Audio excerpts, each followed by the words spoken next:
Good morning, you guys. Good afternoon. Good morning. Happy Friday. The only day of the week that I feel is appropriate for us to say happy Friday to. So welcome everyone. Brian, good to see you again, my friend. Glad to have you in our session yesterday.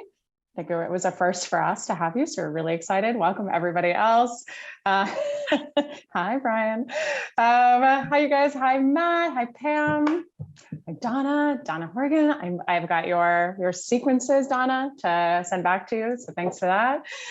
Good morning, you guys. Really, really excited. I guess good afternoon for everybody on the East Coast, right? It's after 12 by now, but welcome. We're stoked to have you guys for a Stump Sam session and to dive into a lot of things. A couple of housekeeping details before we get started. So first and foremost, I am joined by Paige and Catherine. Paige, you have to thank for our incredible newsletters that you get out every Friday and sometimes Tuesdays. If you did not get a newsletter today and you're like, what's this newsletter all about? Come sign up on our website. Paige will make you laugh and give you some good sales tips as well. And I am joined by Catherine, who is our Chief of Staff and Head of Customer Success. So if you are on our client side, you definitely already know Catherine as well. We are going to be taking live Q&A. We've got a bunch of questions that already came in before our session. We always want to make sure that we prioritize our live questions first. So if you guys have them, please feel free to drop them into the Q&A. We will shout out for you. We'll spotlight you, or you can just say, please, for the love of God, do not do that, and just ask the question anonymously, and then we'll do that as well. A couple of other things, sign up for our sessions. We've got tons of these. We also have a women's leadership group that we have every single week. All of that information can be found on our website, and you'll have some links dropped in. Hello from Germany. Hi, Stefan. Great to meet you. Thanks for joining us, and late. Hopefully you have a cocktail of some kind in hand. But some links will be dropped in the chat for you guys to sign up for other things. And then, as always, we have a discount for our shorts. So if you have not subscribed to our shorts that describe everything that we train on from a sales perspective, LinkedIn perspective, and LinkedIn Sales Navigator, it's all in there. And then we've got a discount that's coming your way today if you want to partake in that. Lots of stuff in our shorts about writing workshops, show me, you know me, perfect discovery calls, loads of stuff. So feel free to join us over there if you haven't yet. Final thing to plug, and then I promise we will get to the tips. We've got a charity event coming up on October 13th. If you have not already heard about it because you were not in the women's workshop yesterday, or have not already heard about it from me shouting it from the rooftops on LinkedIn, come and register and hang out with us for this charity event. No donation is required, but we will happily take your money. So feel free to take a look at charity.samsalesconsulting.com. Register, come watch some really exceptional companies, Gong, Zoom Info, Chili Piper, and the likes. Give a 5-minute pitch to some really influential leaders. And if you're on the call and you're like, I would love to pitch, talk to Catherine about finding one of our last slots and filling that up. Everything goes to a charity. It's for a really good cause. Okay, so let's get into it. I wanted to shout out for just a couple of things before we talked about some of our top questions. So I'm going to share my screen for just 1 second. But for you guys who know me, you know that all we talk about is the power of show me, you know me, right? There's a reason why it is framed on the wall behind me, the power of it from a social selling perspective, how we can do our research on someone and we can actually get their attention to get an email conversion. I love this. And I don't know if David or Katie are on today's session. So just in case, hi, you guys, but if not, just take a look at this post. And I want to shout out for 2 things. So you've got someone like David, right, who is a sought after leader to book time with, who posted this yesterday and gave a great shout out to Katie for using Show Me You Know Me in the outreach that she did to him. So she took the time to do a little bit of research on him. She used that Show Me You Know Me element, and look at what he said. He responded in the first email. It took her 1 try to get his attention. Here's the cool thing, right? So number 1, we know this works. We know that investment works, right? And especially being able to get our high value executives. But the other cool thing that I wanted to shout out for was, I'll scroll down here a little bit and you'll see my comment. Just one thing that I think we can all do to be super supportive of each other as sellers, as coworkers, as peers, whatever. When I posted my comment yesterday, I also tagged Katie's, I think it's her boss's boss. I think I've got that right. My old boss, Alyssa at LinkedIn, saying, look how awesome this is. So just one quick extra thing you can do. If somebody does something really positive, they do something unique, what an awesome win for Katie to get visibility to her boss's boss that she probably wouldn't normally get, that would probably not get seen, that might be seen by her leader, and that's it. So just think about how you can do a solid for other people, right? And just take it one step further when we're adding the comments, either tagging them in, tagging in leaders, giving them great visibility. The other thing I want to talk about, so kind of our first question, and I posted about this yesterday. So got a question, I'll stop my share for just a second. I actually posted about this today. So got a question from one of the sessions we were running this week, and we're working with a super senior seller who said, listen, I've got three accounts. That's the only thing that I've got. They're existing customers. They're massive spenders with us. And my job is to land and expand on those accounts. So what I want to talk about is, number one, how do I get more of these meetings? How do I get meetings at the higher echelon? How do I get C-suite meetings? How do I do that? And then the second thing is, I've got one of these meetings. So what is it that I should be doing? How do I show up to this meeting in a prepared fashion? So here's what I talked about with this person. Number one, when we have, let's say, so this is I'll actually share my screen again and show you which one this is. And I'll just candidly tell you guys that the person that we're going after is Sandra Noodleman at Wells Fargo. I don't think Sandra's on our call, so I think it's fair to share this with you guys. But look at who Sandra is. So Sandra's a really high-level executive, right? She used to be the chief data and analytics officer at Chase. She used to be, I think, at McKinsey for quite some time. Now she's head of consumer data and engagement platforms at Wells Fargo. This person is someone whose time is so squeezed, right? Her calendar is probably back to back to back to back all day. She's not taking meetings, right? But if she is going to take a meeting, we have to make sure to make really good use of that. So first guidance was, when we get a meeting with someone like this, when she agrees to listen to us, this is not our traditional discovery call. This is not where we're coming to the call and we're saying, Sandra, I'd love to hear more about what you have going on with Wells Fargo. Definitely don't do the dance, because that's really going to be a deal killer. But what we really want to do there is we want to think about doing our homework. Want to understand, talk to the champions internally that we already work with at Wells Fargo. What can we understand? What do we know their initiatives are? What do we know that they can tell us that their executives are talking about? What are the mantras even that are being talked about as the mission statement for the organization in the next year or 2 years ahead? We're doing that homework, which is that show me, you know me, right? That show me, you know me bleeds through every single part of your sales cycle. So we're doing that research. We're also going to go and look at Sandra's profile on LinkedIn. You know, is she posting content? Has she been on podcasts recently? Can we listen to things that she's talking about, so that when we show up to that meeting, it's with insights, it's with a narrative, it's with a point of view. We're still doing some discovery in there, right? But we're coming to the table to teach her something, to say, we've done an inordinate amount of research on you, and here's how we can help you get to the things that matter the most to you, right? So that's what that first meeting is. The second thing that I want to talk about is, how do we get more of those meetings? And this is the really cool thing to highlight about Sandra that is inevitably happening with your executives.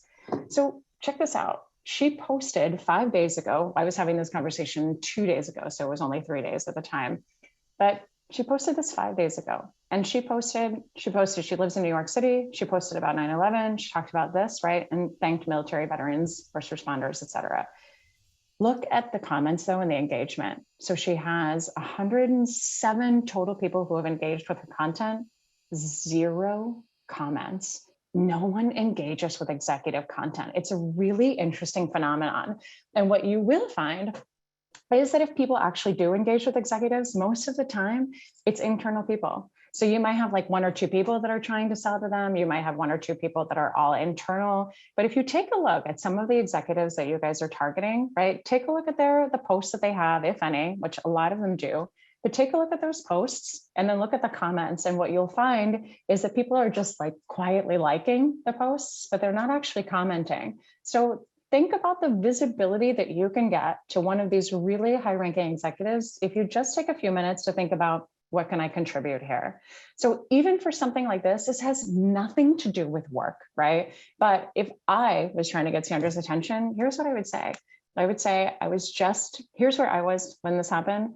I was actually a bookings intern at CNN during 9/11, which was a really interesting time to be there.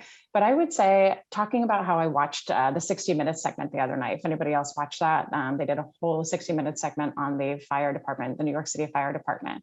And I would talk a little bit about that. I would ask her a question. I would try to get her to respond back to me. And I would get her to be like, who is this? And then forget about me 2 seconds later. And then in a week or 2 weeks, I'm going to keep looking to see if she posts content. And then I'm going to comment again. And hopefully it's from a work perspective. Hopefully that there's something there that I can do to educate her, build a relationship, get her to think differently. show her what's in my brain, and have her be like, who is this again? And then hopefully start to see that I just continue to show up, and eventually I will break her and she will take a meeting with me. But this is so powerful. And if you just take a second to look through the executives that you've been cold emailing, take a second to look at the executives that you've been working with and maybe have ghosted you on a deal or gone quiet or just haven't responded in some time, see what they're posting on LinkedIn, use this to your advantage and post something meaningful. Like we always say, we don't want you to post, cool article, man. We want you to post something specific about that to show them what's in your head. Okay, I'm going to pause there, take a breath. Paige, over to any questions that came in before we kind of go through our other list? Nothing new as of right now. So I think we can jump into the previous list. Okay, cool. So let's start with one of the things, and you guys, again, questions that you've got, feel free to bring them forward. Love to hear what's on your plates. Anything, right? Social selling, if you want us to pull apart any of your emails, if you're stuck on a deal, whatever it is, feel free to share something. Happy to work on it together. So one of the questions that we got in advance, right, was all around a stuck deals in Q3, deals that were supposed to come in Q3, things that have been ghosted. Like, what do I do in Q3 to make sure that I'm getting these deals in? And we've got a whopping like 14 days to go, so time to hustle. The thing that I think about, right, is do we want to discount deals to get them in by the end of the quarter? And I think this is a really touchy question. I think one of the things around discounting, when we think about that, is that a lot of the discounting that we do is tied to artificial timelines. So this is where we might say, like, if you can sign by the end of the quarter, don't get me wrong, I've definitely been there as a junior AE, and then I learned better. But we'll sometimes come forward and say, if you can sign by this date, we'll give you a discount. Well, why, right? And what if I bleed into October 1st, and then will you still give me that same discount? That gets to be a really awkward position to put ourselves in. So when we do discount, or when we do offer a discount, one of the things that I would suggest is that you tie it specifically to a logical reason. And as we get to the end of the year, you've got the most perfect logical reason to try and get your deals in advance. So first and foremost, if you've got a net new deal that's coming in, and you know it's probably going to take until, let's say, the end of the quarter to sign it, here's what you can do instead, right? I position it to say, we get so slammed by the end of the year, right? Our legal teams, our procurement teams are underwater, and we're trying to think of something that we can do to alleviate the amount of work that they're going to have. With that in mind, we're offering you an early sign discount. We can give you 2% off, 5% off. We can give you free CSM support, whatever it is, right? Get creative there.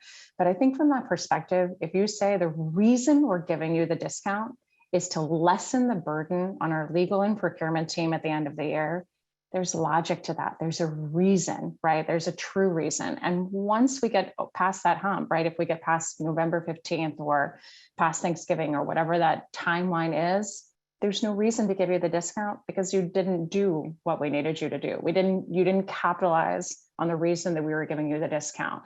And I think also with that in mind, right, the discount's tied to lessened workload by getting that deal in sooner. It does give good logic, and it does motivate someone to say, let's figure it out. The other thing is, let's make it about the buyers, right? The last thing we all want to do is to be doing red lines on New Year's Eve in the bathroom with our legal counsel. Anyone been there? Just me? Great. Super, super fun, especially when you've had 6 glasses of champagne. The last thing we want to do is that. So let's think about how we can get these deals in earlier. Let's tie that discount to logic, and let's go from there. Now, from a discounting perspective in Q3, I often think that when we give those discounts, especially at the last, kind of down to the wire, it just cheapens us. So instead of offering a discount, instead of doing that, which frankly, oftentimes doesn't motivate your buyers, because the buyers that you're interacting with on a daily basis, nothing happens to them, right? They're not saving a lot of budget. They might not be motivated to move a little bit faster. I would instead pull from one of my favorite friends, Todd Capone's word, and I would be transparent with them. And if you've taken the time to build a relationship, if you've taken the time to show me you know me, to invest in them, to be there for them, be transparent and say, it would mean the world to me to be able to have this deal closed by Q3. Here's the reason for that. Here's what would help on my perspective. I realize that I'm not the center of your universe and not the priority. Do you think that there's anything that we could do for that? particularly if they have given you a verbal, if they have said, we'll sign by the end of the quarter, have these conversations now. And I think also tie it back to, we both have jobs to do, right? But your job is also to be predictable in the revenue that you bring in and how you forecast. So one of the conversations you can have is to say, I know we said we'd sign this by the end of the quarter. Keeping my word internally of the deals that I'm going to bring in and how things are going to be signed is really important to me, right? That integrity is really important to me. Is there anything we can do to make sure? Do you feel like there's anything that's going to pose risk to us? Is there anything we should be thinking about with vacation schedules, with anyone being out, that we need to have as part of this before we sign this deal? Have those conversations. I would say we should have had them, the 15th of August instead of the 15th of September, but have those conversations sooner rather than later. Final thing, and then I'll stop talking. We'll take some questions. I also think about this, like I have been in a situation where I was way over quota already for the year. It was April of Q2. I was a President's Club, and my vice president of sales was like, I really need you to bring in this deal this quarter. And I was like, okay, well, it's not going to come in until the next quarter. Like, what do you want me to do? And he's like, discount. And I'm like, no, that's how we talked. And I was like, I'm not going to discount. There's no reason for me to discount. Plus, if I discount, right, it's going to cheapen our value and I'm not going to get the full quota credit. So I did ask and say, would you give me the full quota credit for this if I discount? And he's like, no. He's like, you get the quota credit for what you signed. And I was like, well, cool. Well, I'll give you this deal in June. Take care. I think it was actually July. But think about that too, right? Like your comp plan also drives how we're bringing these deals in. The urgency, yes, time kills deals. We all know that. But be mindful of that, because I think sometimes we're quick to succumb to the pressure of leadership to just discount to bring in the deal, which actually hurts us, because then we've got to make up that ground of whatever we discounted when we could have just waited till the next quarter or the next month. Okay, passing over to Brian. Yes, Brian, I am teeing you up. Hi. Hey. Hi. Hi. How's it going? Hey, good to see you. Yeah, you too. How are you? Good. How are you doing?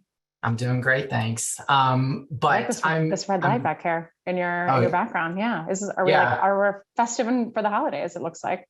I'm still trying to figure things out. It's a new house, so it's very empty in here right now, but I'm figuring out what to put everywhere because it's too much like blank space. So right now I've got that taken care of. We just got to fill in the rest of it.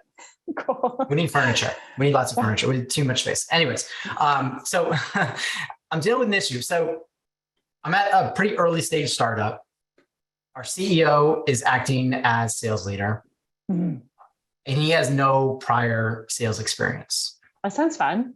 At this point, we were supposed to have a VP of sales, but it hasn't started. He hasn't even started the search yet. So that's off the table at the moment. And so just wondering if you have any advice on how to navigate this situation where, we're trying to help and educate him along the way on how to do the nice things of like, show me, you know me, and do sales in the right way. But he's also getting pressure because we need to raise some new money soon, which is getting even tougher as this, environment gets tougher.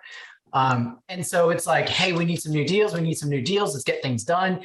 And the only advice that he was ever given was more calls equals more deals. And so I understand that there's a level of activity that we need to get to, but it's also, going about in different ways and reaching our potential prospects in different ways and in the ways that they want to be reached out to. So I'm curious if you have any advice on that, because it's difficult to continually try to talk to him about how he's doing things in a way that, maybe we could be doing things better. But I also want to be able to reach out to prospects in the best way possible to reach them in the right situation. So just trying to navigate that whole thing right now. And it's difficult. Yeah, I think great question. And it sounds like you've got some people who are feeling your pain in the chat and in similar boats. I would say, let me ask you one question. What is the demographic that you're selling to? Are you selling to enterprise, to mid-market, SMB? Tell us a little bit about that. We're right now selling to SMB in the healthcare space.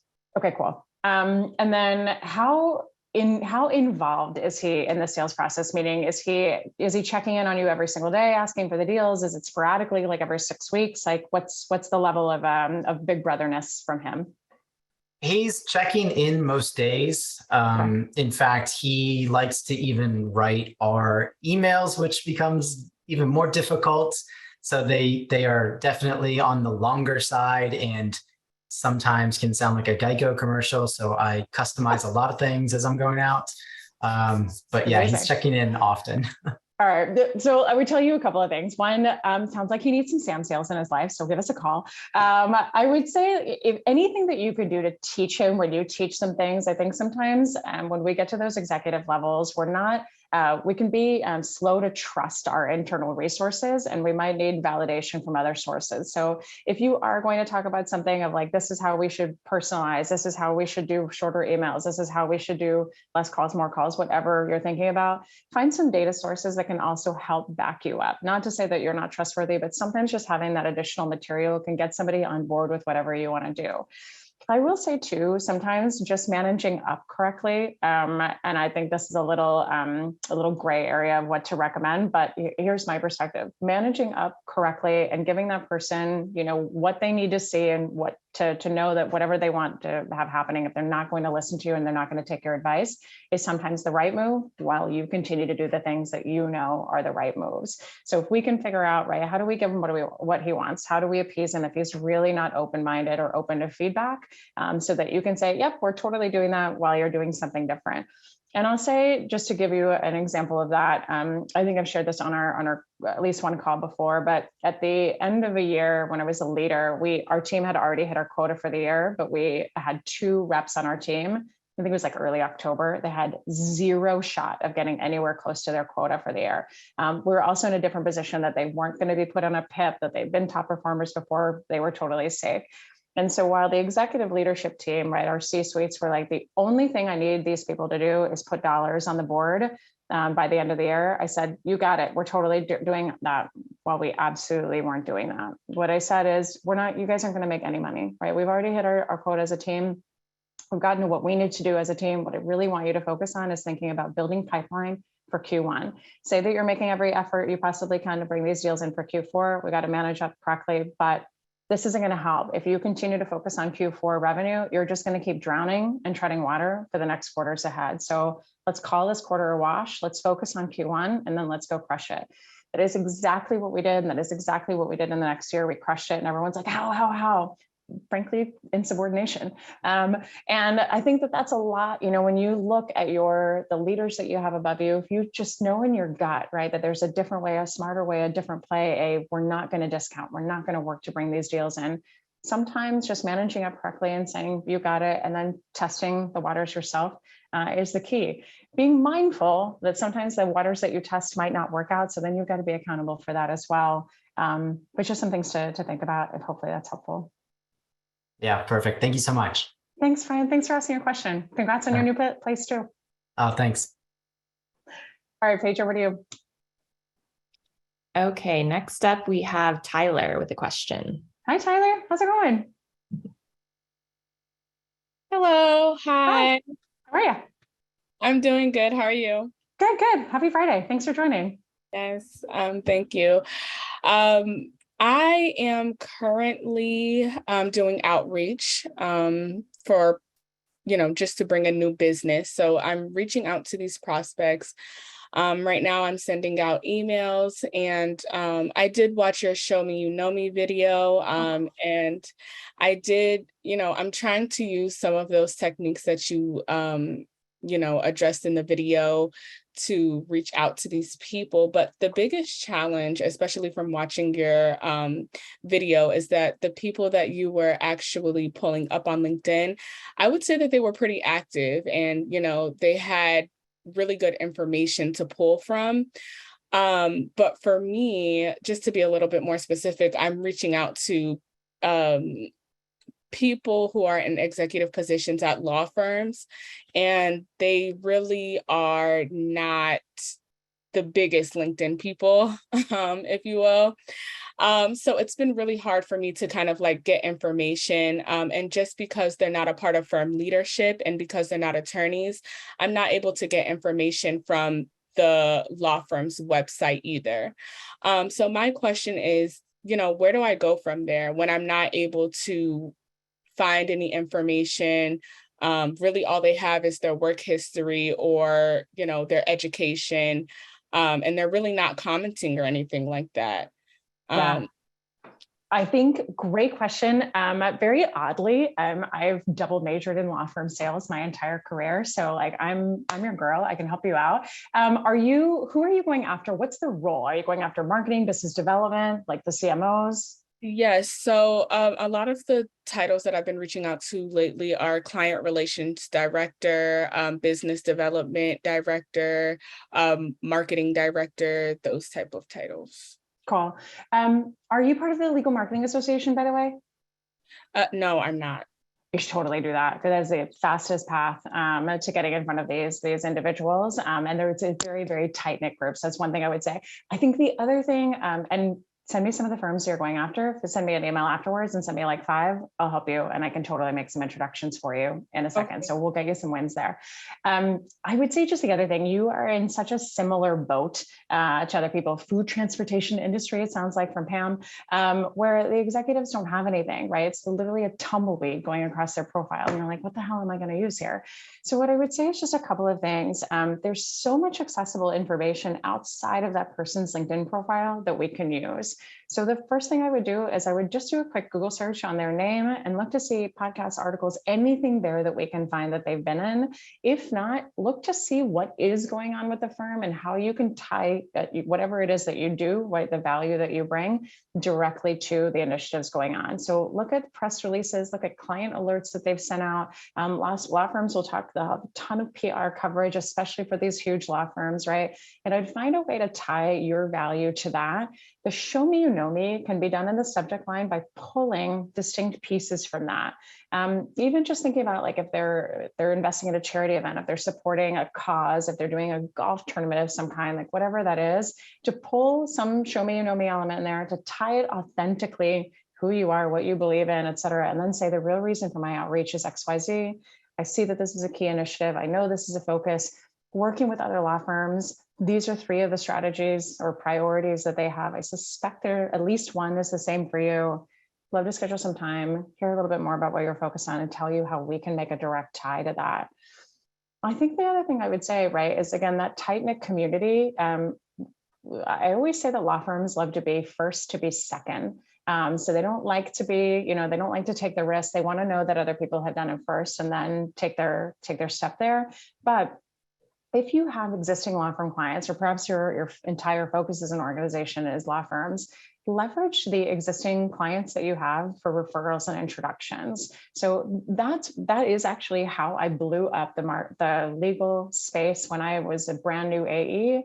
I interviewed 3 CMOs, the first one being the CMO of McGuire Woods. And then at the end, he was like, who else are you going after? And I was like, all of your friends.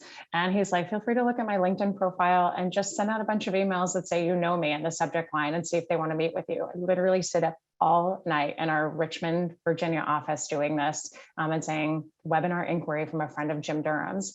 So people listen to people in there. I would say, see if do you have any good existing clients, anyone that you've already closed good relationships with there at law firms? No, so I just started this position about a few months ago. So okay, cool. I would say, so even just talk to let's say your head of marketing and say, who's done a case study for us, or who do we have good relationships with, or talk to your head of account management and then see, right, can we leverage those relationships that they have with us to create referrals? That is one of the easiest, smartest things that you can do versus that cold outreach. And then again, just think of that value prop being super specific to who they are. But follow up with me afterwards. Happy to give you some help there. I definitely will. Thanks. Thanks for asking a question, Tyler. Nice to meet you. Thanks. All right, Paige, back over to you. Okay, next up we have Pablo with a question. Pablo, I am making you a panelist. Hi, Pablo. We do not hear you, Pablo. Are you on mute? Are you in the bathroom? I was on mute, sorry. I said, Hi, that's okay. How are you? bonjour, Sam. How are you? Good, thanks. Thanks for joining. Good. Thank you for having me. Not to take too much of your time. We're a SaaS company, and when we meet with potential clients and we do a great job at a presentation or a demo or whatever, as soon as we're finished, first question the client will ask is, how much is it going to cost me? Well, we have an algorithm that I need to input, users, what modules do you want, what functionalities do you want, and so forth. So I can never give a price right away. And I feel, it's kind of frustrating for a customer to only get a ballpark price. And my ballpark could easily be from 500 monthly to 5,000 monthly. So it's a big ballpark. How can I manage that to get them interested, hooked, and have their expectation of what the price is, not disappoint because I can't get the actual price for you right away. Yeah, I think so one of the really interesting things to me about sales and when we diagnose things is that when we diagnose a problem, it's not the exact situation we're in, it's 2 or 3 steps before. So we get that a lot. How do we move these stuck deals? How do we gain momentum? How do we not ghost? Like, let's think about what happened a few steps before that. I want to just hone in on something. So when you get these initial meetings, your first meeting, is that when you demo the technology and then get the pricing questions? Well, actually, no, the SDR will do a band before it gets to us and to the demo. Okay. So that's where we are getting issues where, the budget is never cleared or is top secret or taboo to talk about the money and so forth, right? So, but once we do get to the demo, that's where they expect to get the actual price, right? So there is a step where we try to do the band prior to getting a demo, because I'm not going to demo if it's not in your price range, right? Yeah. Is that part of the qualification at all for the SDRs? I mean, I think it's impossible to get, right? And I kind of hate that budget question to begin with, but is that part of their qualification? Yeah, absolutely. Okay, cool. So I think a couple of things. One, I would think about that qualification, right? While that's being done by the SDR and we're trying to make sure that this is within our wheelhouse, I would still personally do my own discovery call. I would make sure that the client expects that. There's nothing more frustrating for a buyer if we think we're going to get a demo and then we show up to another discovery call. The thing that I would also say in that qualification, your qualification needs to be different than the discovery. So qualification might be, can you tell us a little bit of your objectives, your budget, your timeline, your whatever? Great. Like, we're figuring that out. Fantastic. This makes sense. It seems like would be a good fit. What I'd love to do is set you up with an initial call with one of our teammates, one of our AEs, account executives, whatever. We'd love to understand just a little bit more about your goals, processes, et cetera, initiatives, and then be able to give you a demo from there once you've got a firm idea of what it is that you're looking for. Setting that expectation to me is key. Skipping that part of the discovery is, I think, often where we make a mistake, because what we're then doing is just saying this is a qualified buyer. And now we're going to show up, do our tap dance of our demo and hope that it resonates with what they're looking for when we don't really know what they're looking for. So for us, the way that we always start a discovery call is to say, we'd love to tell you, we of course do a bunch of things first, right? Build rapport, show me you know me, build that connection, but then say, we'd love to tell you a million things about us, right? How we can help you here, how we can help you this. I understand from our BDR that you've got this initiative. This is what I heard in the pre-call notes. Show me you know me is just as much of that showing up prepared, that I know what you told our BDR, I know what you've already told our team. I'm not showing up to this cold. And then saying, but I'd love to hear from you first. Can you expand a little bit on these points? Can you give me a little bit more color? I want to make sure that I tailor our eventual demo to correctly. Getting that information out helps us understand exactly what their challenges are, exactly what they're going through, and then make sure that when we do demo that technology, right, it's hitting those pain points. We're using that time to do discovery, to unpack each point, to tell customer stories, to have them see themselves with it as your customers, where they were before they came to you, and see them potentially as to where your customers are now, right? Selling them the dream of what can be. And then we do the demo. I find that, and that's on a separate call, by the way, quick things real quick. On the discovery call, if they say, can we just see a demo? I just want to see a demo. Like, can we just skirt to this and see the demo? What I would say is to say, like, full demo takes 30 minutes, 45 minutes, however long it is, but to say, let me just let's book another time to do the full demo, but let me just show you a quick preview because I think the visuals will really help you. Show them a quick preview of what you talked about. Demo an aspect of the technology that's tied specifically to the largest pain point that they talked about on that call that you know will really excite them. So you're giving them a visual, a taste, some idea there, right? And then hopefully earning the right to that next call where you can fully demo everything out. One more thing on that front. The thing that I love so much about this is that hopefully you've generated enough excitement, enough, this can really help us on that discovery call, that when you do get to the demo, it's with more people. The faster you can scale yourself within that organization and get champions and users and buyers, et cetera, when they come in, right, the faster you can do that, the better off your deal will be. Now, let's say, to answer your actual question about the pricing piece, let's say they ask that on the discovery call or during the demo, how much is this all going to cost? What I would say is that you need to give them something. So as just a quick example, and then let's think about how that works with yours. Let's say when I sold LinkedIn's LinkedIn Sales Navigator, right? We would get on calls, we would talk about the dream of LinkedIn Sales Navigator. A VP of sales would say, we have 100 sales reps. How much is this all going to cost me? So the rep would then eagerly say, well, you've got 100 sales reps, $1,600 a license. It's going to be about, with discounts, 150 grand.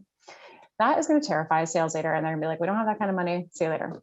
What we really instead need to do is give them a little something, right? So they can understand what our baseline price is, what the minimum investment with us is, and then we can scope and build a proposal out based on the more we know, the algorithm, the more we discover, et cetera. So I think the way that you position it is pretty good. I would say, listen, so the answer that I would give at LinkedIn, right, would be, we have a minimum investment of 10 seats, and there's 15, 20, I think back then, but $1,600 a license. Worst case scenario, what it's going to take to do business with us is at least $16,000 for 10 seats. Now, that's your worst case pricing. The more seats you buy, the longer term you sign up for, et cetera, that price goes down per unit. But just look at that as your worst case, and then we can figure out what you have budget for, what you need, how we can accommodate as we keep talking. A formal proposal, right? When we think about what to really put together, it's based on a complex algorithm. So we do need to understand more about this, and this, plus how quick you can sign, how long you can sign for, et cetera. And I'll just say one thing too on the how quick you can sign. So I think there's always been a stigma around saying, if you can sign today, we'll give you a discount. But here's the thing, every time you say a no, or every time you give an answer like that, think about the logic behind it, right? Our VP of sales, Sarah, is on the line right now. If I can get Sarah to close a deal every single day, I'm going to give, if you can sign a deal, if you can come on and interview with us today, or do a call with us today, and then say you'll sign today, I'll give you a 10% off discount to sign today. I'll give you 15% off to sign today. Why? Because it means Sarah gets to move on to the next deal. So there's logic in that, because I don't want Sarah to have to chase this deal for the next 6 months. I want her to go on to the next, right? We want to capitalize revenue as quickly as we can. And while that sounds very businessy and blah, people also understand it, because I think sometimes we shy away from that stuff because we're like, I don't want to tell anybody that we're here for money. We're here for money, right? I think that transparency can be really key. So I think the algorithm piece that you talk about is great. And then I think just giving them a little taste of something, right? If you have a minimum spend level, or if there's nothing we can do without at least $50,000, be honest with them, be transparent. Great points. Thank you, Sam. Thanks. Always a long-winded answer from my side, Pablo, but thanks for asking. Cool. Thanks. Have a good day. Thank you. Okay, next up, we have a question from Patrick Glass. Hi, Patrick. Hi, how are you? Good. How are you? I'm well, thanks. Thank you for all your content. I consume it each morning. No. You could probably take everything Brian said and apply it to sort of my challenge. So my leader, we're a small startup management consulting firm. Mm-hmm. And part of our challenge in outreach is, so far, everyone that's done business with us, we know personally. So, we know from some background. So my challenge is cold outreach, and there's some of the quantity over quality thought because of sort of lack of leads and lead generation. So I'm curious if you have any data. I know LinkedIn is a really good place, and some of the thing we sell is sort of like thought leadership. but I feel like we don't sort of produce any content. He's not convinced that maybe our target buyers are actually on LinkedIn. He thinks it should go write an email, they respond and schedule a meeting with you. And some of the people we are targeting are exactly who you pulled up when you started this meeting. I forget that woman's name. Sandra. Right?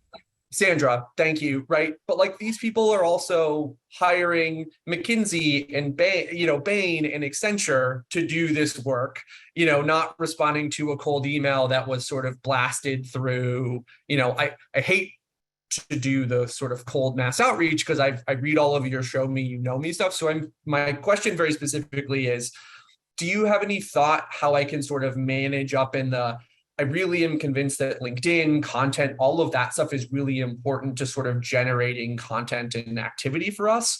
So I'm curious if you have any data sources to point to me or other thoughts in general. I think great question and a tough situation to be in. I would say for your management startup, I also suspect that you are at a very different price point than the McKinseys and the Accentures of the world. Is that okay? So that's part of our value proposition, right? Fast and a little bit cheaper, and you get better people. Hypothetically, is our value proposition, right? Instead of the 2-year-old or 2-year-old professional out of college, you're getting really seasoned, experienced people. But how do you convey that on a cold outreach email? I have no idea. Yeah, I think a couple of things. So I think the way that we look at our outreach strategy, whether we are a brand new shop or whether we, have been around for 50 years or whatever, there's a lot of focus on cold. And I think that there are so many smarter strategies instead of just that generic cold outreach. I will tell you, even for us, when we started samsales, I was like, maybe we do need to start some cold outreach. Maybe we can talk about, LinkedIn social selling to people in DC and like put that brand together of like, I live in DC, you should buy our LinkedIn stuff. And it just didn't work. It's tough to crack that open. From a data perspective, I know personally, but I'll tell you just a couple of things there. We know from a cold outreach perspective, we know that the average open rate of emails these days is 8%. That's the average open rate. And the reply rate is less than 1%. I think Catherine can probably correct me here, but I think it's 0.9%. So under 1% is the reply rate. So I would say, right, like, instead of doing this mass, like we use that just as a simple data point, instead of doing this mass spam outreach and just hoping that somebody is going to eventually have a need for us and then respond, why not think about how to just meaningfully invest in that person and get them to respond? And here's also why. There's a great stat recently, I think it was from Challenger Sale, talking about how only 8% of our buyers are in a must-have you active buying cycle, right? And then we've got over 30% of those people who are just thinking about it, noodling, researching, et cetera. So instead, right, if we think about our spammy emails that have a spammy subject line, we're basically hoping that at some point, one of those emails is going to get to the 8% of those buyers who are going to be like, I need this right now, and I'm going to open up the email. For everyone else, right, let's think about the 8% plus the 30+% that are like in the evaluation stage. If you write a great show me you know me email and you talk about a specific value proposition that you have for them, right? Even to say, I see you're connected to 98 people at McKinsey. I suspect you spent some money on them. Here's how we're different, right? Whatever that might be, think about how that can impact quality over quantity. I think in terms of the smart strategies, right? Think about number one, the deals that we've gotten have come in from people that we know. Hello, you and every other startup that capitalizes on their network, lasts for about 3 years, and then thinks, shit, we have to come up with something a little bit more sustainable, right? So those people that are your existing clients, who do they know? I'm sure that they're senior executives, that they have networks, that they can open their networks and make introductions to you. So one of the things I would say for all of you guys, kind of like the conversation I was having with Tyler a moment ago, let's look at who those people are. Look at who your best and brightest are that love your company, that love you, that have purchased from you or the organization before several times, whatever, and say, we're meaningfully trying to grow. You seem to love working with us. You've purchased from me multiple times over my career, me, Patrick, et cetera. Do you mind if I take a look at your LinkedIn network and can I look at some of the individuals that you know there and send you a few names of people we'd love to meet? People, and you doesn't necessarily have to be existing customers. You can leverage your executive team to do that. You can look at their network. You can look at people that you used to work with, your old bosses, your peers. You can look at samsales. Look at samsales. Take a look at my connections. You can pull this up in 2 clicks in Sales Navigator and see if there's anyone that I know that you want to get in front of. You don't even need to ask for my help. Drop samsales in the subject line. Be like, I see you know Sam. I do too. Want to buy our stuff? Maybe a little bit more elegantly than that, but think that how that can work. The other thing that I would say is look at Patrick, how old is your company? How long have you guys been around? Yeah, so it's exactly what you said. 3 years. They've had a couple companies, and so it seems very focused on, but they need to be cold. There's so much resistance to doing all of those things, right? So I tried the LinkedIn connections thing, the previous, right? I read all of your stuff. So all of that is stuff I've suggested and we've tried to do, but there seems to be like, but you didn't generate a cold lead from someone you don't know. And it's like, who gives a shit? Their money is just as green as everyone else's. Like, who cares? Yeah. It's interesting. So I think the other, maybe just the data point to talk about is outbound takes a long time, right? So even if you think about ramping, and you guys are going after enterprise, if you think about bringing on a net new enterprise rep who's going to do outbound, it can take 9 to 12 months to get that rep fully ramped and to get pipeline going. So I think that's one thing to make them aware of, is that we need to be doing this outbound motion, but we have to have something that's feeding us in the meantime, because this is going to take some time. I kind of equated to the same thing to look at with SEO and pay-per-click ads. So SEO takes a long time to get going. You need to do it. But if you need like an ingestion, if you need to be fed right now, we're going to do some pay-per-click ads and we're going to pay for that, even though you don't even have to pay for anything because you're just capitalizing on that. Also, maybe just forget everybody who works for your company and just ask your friends, like ask the people that you've sold to before, right? Capitalize on their network, make it look like it's cold outbound, even if it's not. No one has to know except for all of us on this call. Final thing I would just say is across 3 years, you've surely had some clients that have signed on. Those clients have probably changed jobs. Have we looked at who those are? Have we tracked those job hoppers? Patrick, I feel like you could probably write a book on samsales. It sounds like you know our content inside and out. But for everybody else, right, that's the easiest thing. Who has worked for some of your best clients and who now currently works for your top prospect, your top book that you're going after? If you have LinkedIn Navigator, you can literally figure this out in 3 minutes and start your outreach. And that show me, you know me is super scalable, right? Previous company plus your company plus their new company. Hey, your old company used us. You should too. Thanks. Again, more elegantly than that. If you don't know how to do that, if you're not using Sales Navigator correctly, use that discount code that Paige gave you, sign up for our subscription. You will have leads out the wazoo just by being smart about that outreach. Patrick, I want to tell you one other thing. I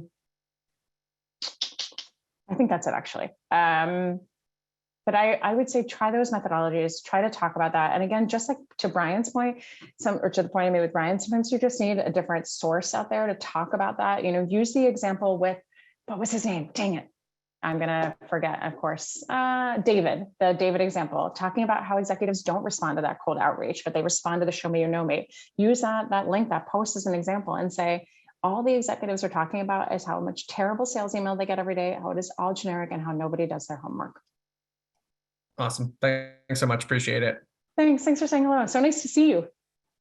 You as well. Okay, bye. All right, Paige, back to you.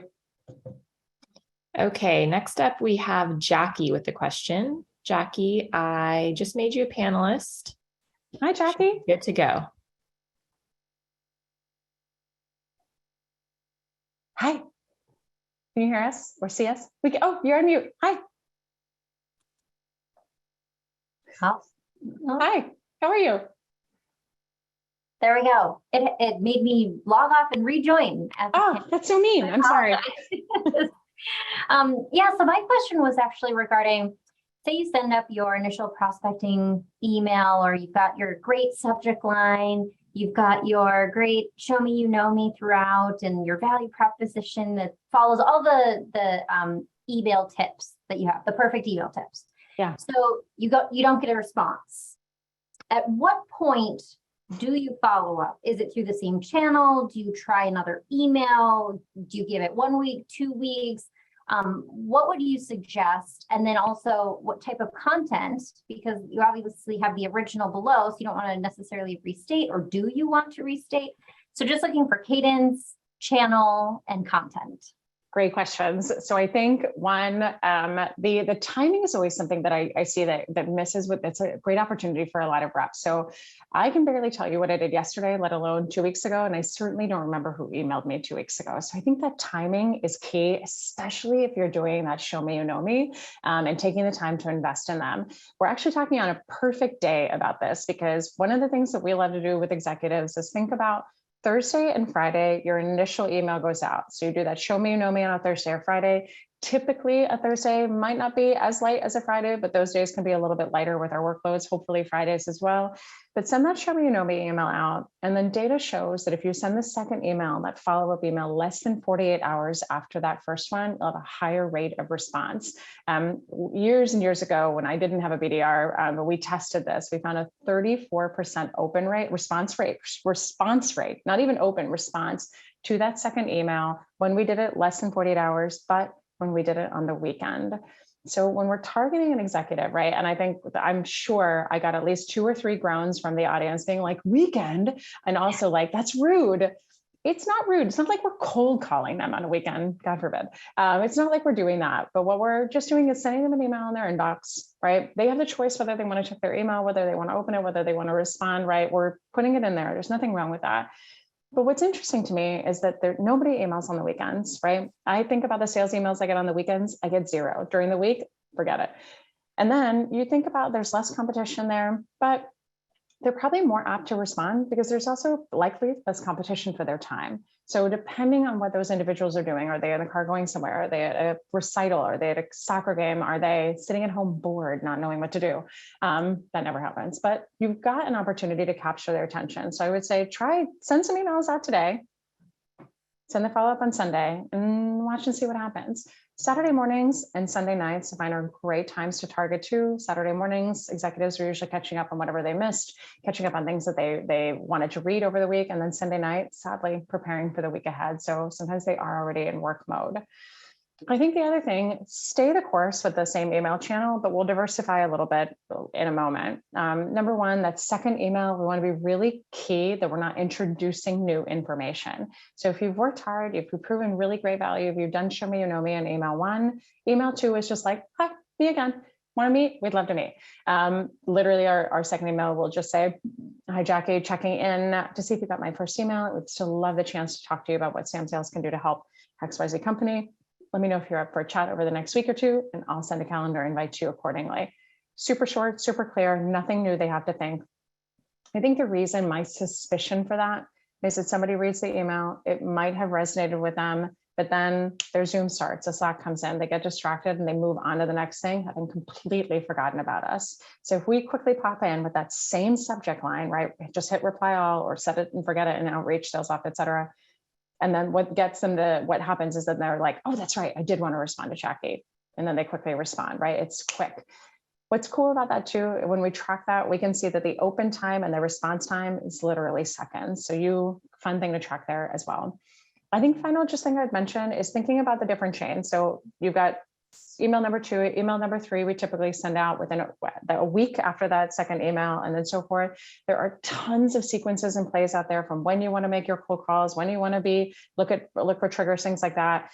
If you followed along with me, you know that I'm not a cold call person, but here's what I would tell you. Keep those emails going, continue to prove value. Think about the different things that those executives are focused on and how you can tie value to helping them, because 6 of the things you can help with might not be what they're concerned about, but maybe that's 7 somewhere in there is. But then go and connect with them on LinkedIn. Whether they are active on LinkedIn or not, doesn't matter. Connect with them on LinkedIn. Say, my name might look familiar to you, as I've sent you a few emails. Would love the chance to tell you about how my company can help yours. Insert the names. If you're ever up for a chat, let me know. This humanizes you, lets them get to see your face, your experience, who you are, who else you might know, where have you worked before. Gives them a chance to look at your credibility before deciding to respond. Then, if they're connected with you at that point, even if they're not, you can go and pull the move that we talked about with Sandra earlier, go and comment on their content. And all that stuff pays off, right? It's just a matter of being organized and process driven, but little things that should hopefully help. Perfect. Thank you. Thanks. Thanks, back. Paige, I don't know if we have one. Do we have one more question? No, Alexis asked a question about the second follow-up email and what you Yeah. usually write, but you just answered it. So I Okay. think we're good. Okay, perfect. We'll go ahead and close out, you guys. Again, if this has been of value to you, please share us with your network. We'd love to see you post on LinkedIn and say that you learned something here. Sign up for our newsletters, come hang out at our charity event, come to our women's group if you're not there already. And thanks for joining us on a Friday as usual and making this an action-packed event. We really appreciate it. Thanks, guys. Have a great day. Bye, everyone.